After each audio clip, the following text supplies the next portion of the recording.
वालियों नाम जपो मौलाना नाम। अस्सलाम वालेकुम, मैं हूं मोहम्मद सरफराज नाज। अनायत हुसैन भट्टी एक ऐसी हमाजहत शख्सियत थी जिनकी खिदमात का अहाता किसी एक शोबे में करना महाल है। ये एक अलग बहस है कि उन्हें शोहरत पर्दा स्क्रीन से मिली, मगर इस कामयाबी ने उनके अंदर के नेक और दिलपजीर इंसान को तब्दील न होने दिया।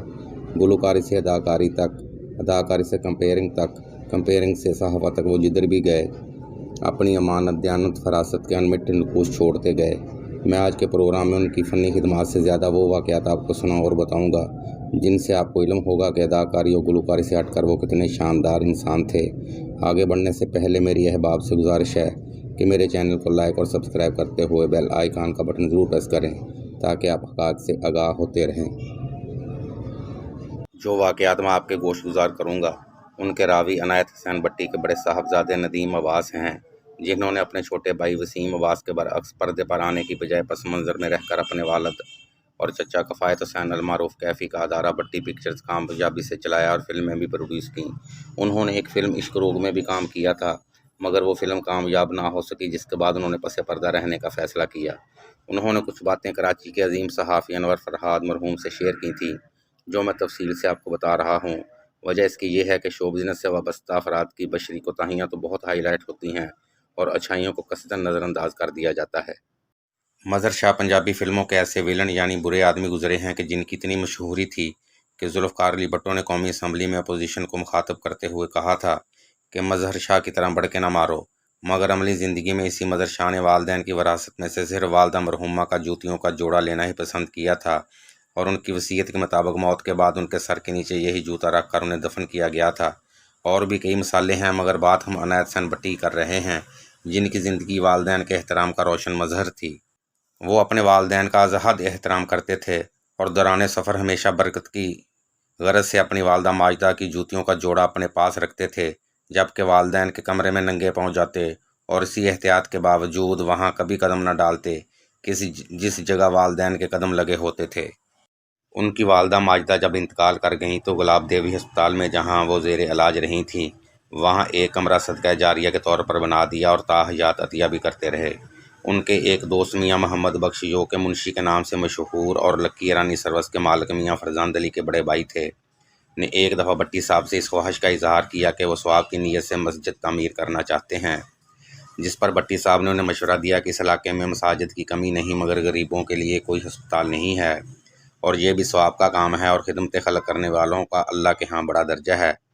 जिस पर मियाँ मोहम्मद बख्श ने सांदा रोड के इलाके में मुंशी अस्पताल ज़ाती गिरा से बनाया, जिस पर भले वक्तों में 40 लाख रुपए की लागत आई थी और ये आज भी इलाज मुआलजे की सहूलतें फराहम कर रहा है। भट्टी साहब हाफ़िज़ कुरान भी थे और रमज़ान मुबारक के महीने में उनके पड़ोसी थाने गुलबर्ग के सिपाही उनसे फरमाइश किया करते थे कि भट्टी साहब जब तलावत किया करें तो थाने की तरफ खुलने वाली खिड़की खोल दिया करें ताकि हम भी तलावत सुनने का सवाब हासिल कर सकें। ये भी एक एजाज़ है कि गुज़श्ता 40 बरस से ज़ायद का अरसा हुआ कि रेडियो पाकिस्तान से रमज़ान अल मुबारक में उनकी गाई अरबी की नात बग़ैर तात्तल के नशर हो रही है। जज्बा हुब्बुल वतनी उनकी रग रग में समाया हुआ था, जिसका एक बड़ा सबूत तो ये है कि उनका खून गरमाने वाला नगमा ए मर्द मुजाहिद जाग ज़रा अब वक्त शहादत है आया आज भी पाकिस्तान आर्मी के बैंड का मुस्तकिल हिस्सा बन चुका है। जबकि 1965 की जंग में जब सदर अयूब खान ने कौम से एहतियात की अपील की थी तो उन्होंने थोड़ा सा खर्चा रखकर तमाम नकदी और जेवरात कौमी ख़जाने में जमा करवा दिया था। इंसान दोस्ती उनकी शख्सियत का एक लाजमा थी। एक दफ़ा उनके एक चाहने वाले ने दूसरे शहर में उनकी दावत की और इस मकसद के लिए किसी से आरायतन आलीशान कोठी हासिल की। खाना तलावन करने से पहले भट्टी साहब ने उन मेज़बान के घर की तारीफ़ की तो वो कहने लगा, ये तो मैंने आपकी दावत के लिए किसी से मांगा है। जिस पर अनायत हुसैन भट्टी ने खाना तनावल करने से इनकार कर दिया और कहने लगे कि खाना तो आपके असली घर में ही खाया जाएगा।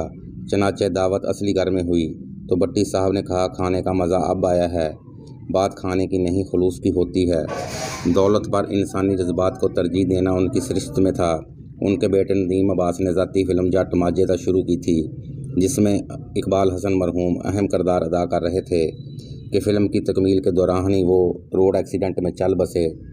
अनायत हुसैन भट्टी तज़ीद के लिए बेटे के हमरा कार में निकले تو دوران ڈرائیونگ ندیم عباس کہنے لگے کہ اقبال حسن کی وفات سے میرا اتنا مالی نقصان ہو گیا ہے۔ یہ سننا تھا کہ بٹی صاحب نے انہیں کار روکنے کو کہا۔ جب ندیم عباس نے گاڑی روک لی تو بٹی صاحب نے کہا کہ مجھے تمہاری چھوٹی سوچ پر بہت افسوس ہوا ہے، تمہیں اپنی رقم کی فکر ہے، مگر تم بھول گئے ہو کہ اقبال حسن کی وفات کی وجہ سے ان کے اہل خانہ کس قیامت سے گزر رہے ہوں گے۔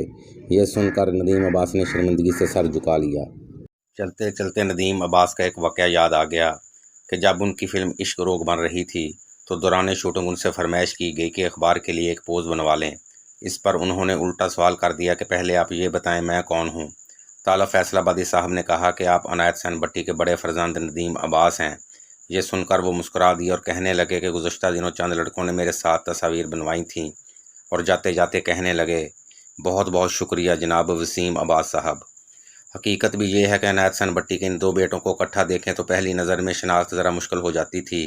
اب تو انہیں دیکھے کافی عرصہ گزر گیا ہے، شاید اب کوئی تبدیلی آ چکی ہو۔ میری دعا ہے کہ وہ سلامت رہیں اور اپنے والد کی طرح خدمت اور اخلاق کا سلسلہ جاری رکھیں، آمین۔